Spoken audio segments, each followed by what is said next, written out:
Faridabad sector 2 में कांग्रेस नेता करण दलाल ने आज एक प्रेस वार्ता की, जिसमें उन्होंने बढ़ते प्रदूषण को लेकर भाजपा को जिम्मेदार ठहराया। उन्होंने कहा कि यदि सरकार ठीक तरीके से काम करे तो पॉल्यूशन को रोका जा सकता है। जिस प्रकार दिल्ली में पॉल्यूशन को कंट्रोल करने के लिए जगह जगह पानी के फव्वारे लगे हुए हैं, उसी प्रकार यहाँ पर भी कार्य हो सकता है। उन्होंने पॉल्यूशन को रोकने के लिए कई ऐसी चीज़ें बताई जिससे पॉल्यूशन रोका जा सके, लेकिन उन्होंने कहा कि मैं कांग्रेस से हूँ और अभी मैं कुछ नहीं कर सकता। साथ ही भाजपा को ऐसे कार्य करने चाहिए जिससे जनता को कोई भी असुविधा ना हो। साथ ही उन्होंने बताया कि वे कल सेक्टर 12 10 बजे प्रदर्शन करेंगे और अपनी बात रखेंगे।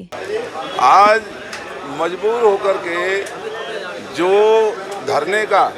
सांकेतिक धरने का जो फैसला कांग्रेस पार्टी ने लिया है,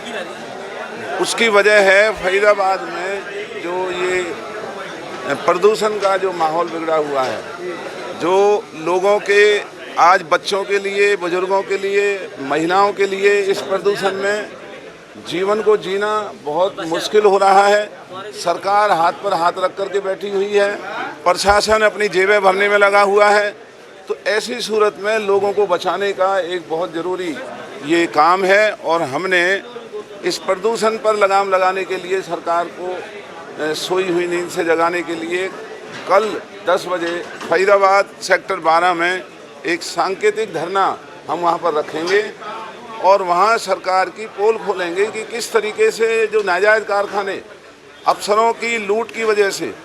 इस ज़िले के अंदर चल रहे हैं, जिनकी वजह से प्रदूषण बढ़ रहा है, और जिस तरीके से भाजपा के नाजायज़ जो कॉलोनी काटने का जो नेता जो काम कर रहे हैं, उनकी वजह से जो प्रदूषण बढ़ रहा है। जो सड़कों के लिए पैसा आया, उस पैसे को भाजपा के नेता हजम कर चुके हैं। उन सड़कों के ना बजने से जो प्रदूषण बढ़ रहा है, शहर के अंदर जो सफाई ना होने की वजह से जो प्रदूषण बढ़ रहा है, पहाड़ों में नाजायज़ खुदाई की वजह से जो प्रदूषण बढ़ रहा है, और सरकार कोई भी कदम उठाने का काम नहीं कर रही है, तो इस खतरनाक प्रदूषण के माहौल से इलाके के फरीदाबाद ज़िले के लोगों को राहत दिलाने के लिए कल हम वहाँ पर सांकेतिक धरना फरीदाबाद सचिवालय पर रखने जा रहे हैं। कोई सुझाव पत्र या मांग पत्र भी सौंपा जाएगा जिसमें पॉल्यूशन से निपटने के जो है सुझाव? हमारा पहला सुझाव होगा कि ये प्रदूषण जब तक इतना बढ़ा हुआ है, तो जो नाजायज़ कारखाने जो प्रदूषण को बढ़ावा दे रहे हैं, जिनके पास चलाने की इजाज़त नहीं है, एक उनको ऊपर रोक लगाई जाए और उन कारखानों में काम करने वाले मजदूरों की तनख्वाह बंद नहीं होनी चाहिए। उन मजदूरों की तनख्वाह बराबर उन कारखानेदारों को देनी चाहिए। दूसरा, हम मांग रखेंगे कि इस प्रदूषण से बचाने के लिए अच्छे क्वालिटी के मास्क फरीदाबाद में सरकार और प्रशासन बंटवाने का काम करे। तीसरी, हम मांग करेंगे जिस तरीके से दिल्ली के अंदर वहाँ पानी का छिड़काव करके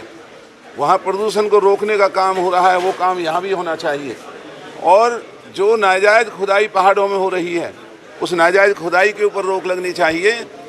और तमाम इस फरीदाबाद के अंदर जो भी इस तरह की सफाई है, आज सफाई नहीं होती है, उस सफाई के ऊपर सरकार को ध्यान देना चाहिए। और उसमें RWA को शामिल करके प्रशासन और सरकार जहाँ जहाँ RWA जैसा जैसा सुझाव देती है, सरकार को बिना किसी भेदभाव के लोगों को बचाने के लिए आज मैदान पर उतरना चाहिए। वरना तो फरीदाबाद में जो बीमारियों का जो दबाव बन रहा है, प्राइवेट अस्पतालों ने जो लूट मचा रखी है, सरकारी अस्पतालों में न दवाई है न डॉक्टर हैं, तो इस बदहाली से लोगों को बचाने के लिए कल ये सांकेतिक धरना। अगर सांकेतिक धरने से कुछ नहीं हुआ तो आगे क्या नीति रहने वाली है? अगर ये सांकेतिक धरने से भी अगर ये नहीं जागृत हुए, तो फिर हम फरीदाबाद में हर RWA से संपर्क करके, क्योंकि ये समस्या अकेले कांग्रेस के लोगों की नहीं है, इस प्रदूषण से भाजपा के लोग भी दुखी हैं और इस फरीदाबाद में रहने वाले लाखों करोड़ों लोग कोई भी है, उन सब का बहुत बड़ा नुकसान और अहित हो रहा है। तो सबसे संपर्क साध करके फिर कोई बड़ा कदम उठाने के लिए हम मजबूर होंगे और इस सरकार और प्रशासन को मजबूर करेंगे कि इस तरीके से लोगों को उनके हाल पर मरने के लिए ये सरकार और प्रशासन नहीं छोड़ सकते।